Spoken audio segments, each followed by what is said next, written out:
માંડવી તાલુકા પંચાયતની સામાન્ય સભા પ્રમુખ કેવલભાઈ કિશોરભાઈ ગઢવીના અધ્યક્ષસ્થાને યોજાઈ હતી, જેમાં વિવિધ વિકાસ કાર્યો અને પ્રજાલક્ષી પ્રશ્નો ચર્ચાયા હતા. વર્ષ 2025થી 26ના 7,11,00,000ના પુરાંતવાળા બજેટને સર્વાનુમતે બહાલી આપવામાં આવી હતી.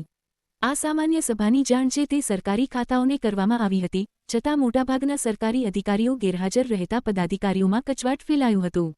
તાલુકા પંચાયતના કારોબારી ચેરમેન વિક્રમસિંહ જાડેજા, ઉપપ્રમુખ શિલ્પાબેન નાથાણી, દેવાંતભાઈ સાખરા, જશુબેન છાભિયા, ઝવેરબેન ચાવડા, કેશવજી રોસિયા, વિરમ ગઢવી, ખીમરાજ ગઢવી, અરવિંદસિંહ જાડેજા, વિનોદ જબુઆણી, હરેશ રંગાણી, બળુભા જાડેજા, નિલેશ મહેશ્વરી, પ્રેમભાઈ પટેલ, ભૂપેન્દ્રસિંહ જાડેજા, મહેન્દ્ર રામાણી તેમજ તાલુકા પંચાયતના કર્મચારીગણ ઉપસ્થિત રહ્યા હતા.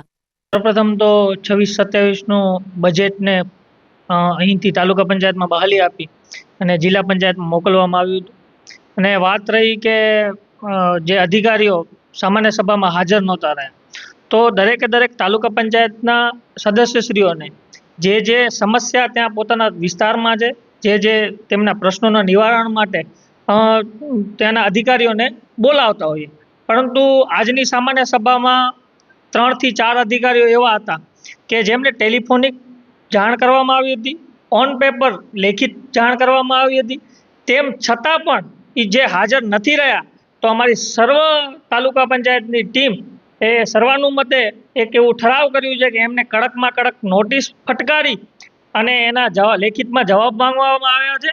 અને બીજી સામાન્ય સભામાં હજી ખાસ સામાન્ય સભા બોલાવીને પણ અમે આ જે અમારા તાલુકા પંચાયતના સદસ્ય શ્રી દેવાંતભાઈ હોય કે વિક્રમસિંહ હોય કે દરેકે દરેક જેટલા પણ તાલુકા પંચાયતના સદસ્ય છે, એમના જે પ્રશ્ન છે, કારણ કે વ્યક્તિગત તો પ્રશ્ન કોઈના છે નહીં, પ્રજાના પ્રતિનિધિ તરીકે જ્યારે બેઠા હોઈએ તો પ્રજાના જ પ્રશ્ન છે અને એના પ્રજાના પ્રશ્નોને નિવારણ લાવવા માટે અધિકારીઓને આ મિટિંગોમાં હાજર રહેવું જ પડે.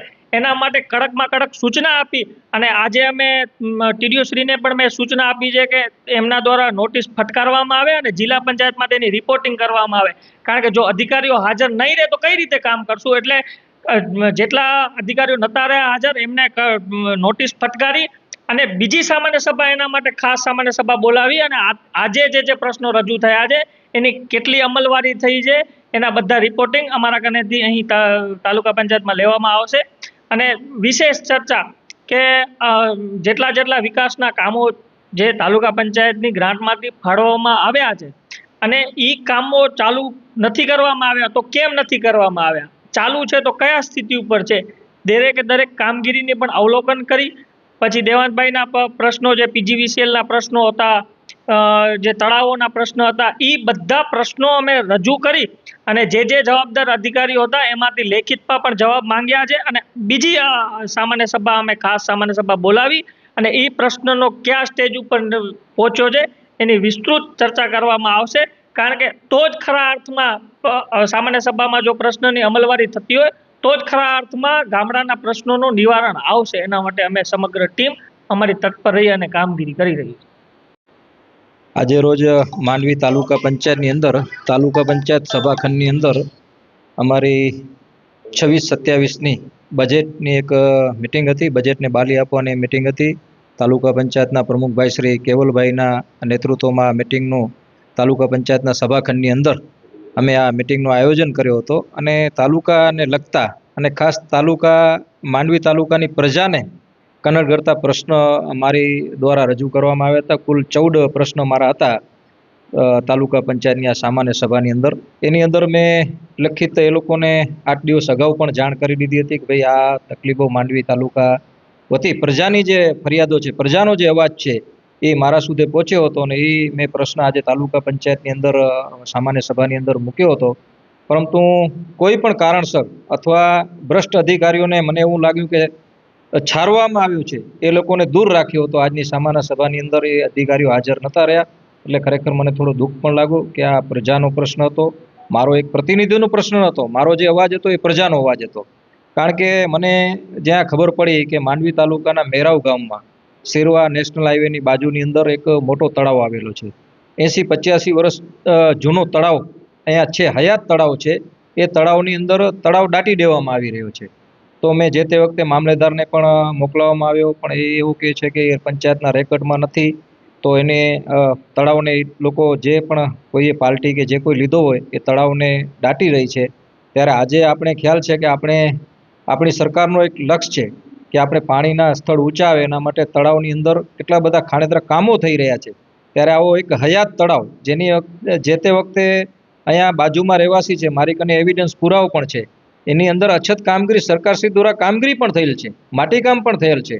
તો આવો એક તળાવનો પ્રશ્ન હતો માંડવી તાલુકાની અંદર. બીજા વિવિધ મારા જ ગામનું એક ઐતિહાસિક તળાવ છે ભંગ તળાવ, જ્યાં આખા કાઠડા ગામની અંદર વોટર સપ્લાયનું પાણી જાય છે. ત્યાં કને ભંગ તળાવનું જે ઓગનનું કામ હતો એનું પણ ડિટેલ માંગી હતી, પણ એ પણ જવાબદાર એજન્સી એમ કીધું કે અમને સિદ્ધાંતિક મંજૂરી મળી ગઈ છે અને ચાલુ કરી દઈશું. બીજા અનેક મારા પ્રશ્ન હતા, જીબીને લગતા પ્રશ્ન હતા. અને ખાસ તો આજે મુખ્યમંત્રી સડક યોજના એ આરએમડીની હોય છે, પણ માંડવીની મને એવું લાગે છે કે માંડવી આરએમડી એ કુંભકર્ણની નિંદ્રામાં અત્યારે મને એવું લાગે છે કે સૂઈ રહી છે. 6-8 મહિના ત્યાં જે કામો મંજૂર થઈ ગયા છે, જેના ભૂમિપૂજનો પણ થઈ ગયા છે, પણ એ કામો પણ એજન્સીઓ પોતાના નિષ્ક્રિયતાને કારણે ચાલુ નથી કરી. તો એ પણ મારી રજૂઆત હતી કે ભાઈ સત્વરે એ કામો ચાલુ થાય અને ગુણવત્તાવાળા થાય. એક ભારાપુરની અંદર પ્રાથમિક શાળા જે બની રહી છે એની અંદર ગામ લોકોની ફરિયાદ આવી મારા આગળ કે ભાઈ એનોમાં ગુણવત્તા વગરના કામો થઈ રહ્યા છે. તો પ્રાથમિક શાળાનો પણ જે ઓરડા છે એની પણ મારી રજૂઆતો હતી. તાલુકા પંચાયતના સ્ટાફ કર્મચારીઓ સમયસર હાજર નથી હોતા. તો આજે હું અને પ્રમુખ સાહેબે એ પણ રજૂઆત કરી કે ભાઈ સમયસર હાજર રહે અને જે ગામના વિકાસ કામો છે એ ગુણવત્તાવાળા વિકાસ કામો થાય અને ભ્રષ્ટ અધિકારીઓ જે છે એના ઉપર કાર્યવાહી કરે એવી તાલુકા વિકાસ અધિકારી સાહેબ આગળ અમે અપેક્ષા પણ રાખી છે. અને સારી કામગીરી થાય એના માટે હું સૌ સાથે મળી તાલુકા પંચાયતની આખી અમારી બોડી, ભાઈ શ્રી અમારા કારોબારી ચેરમેન અમારા વડીલ વિક્રમસિંહ હોય કે પટેલભાઈ, જે કોઈ અમારી આખી સર્વ બોડી, શિલ્પાબેન, સૌ સાથે મળી અને માંડવી તાલુકાના સારા કામો થાય એના માટે આજે અમે સામાન્ય સભાની અંદર ખાસ ચર્ચા અને આ મુદ્દાની રજૂઆતો કરી હતી.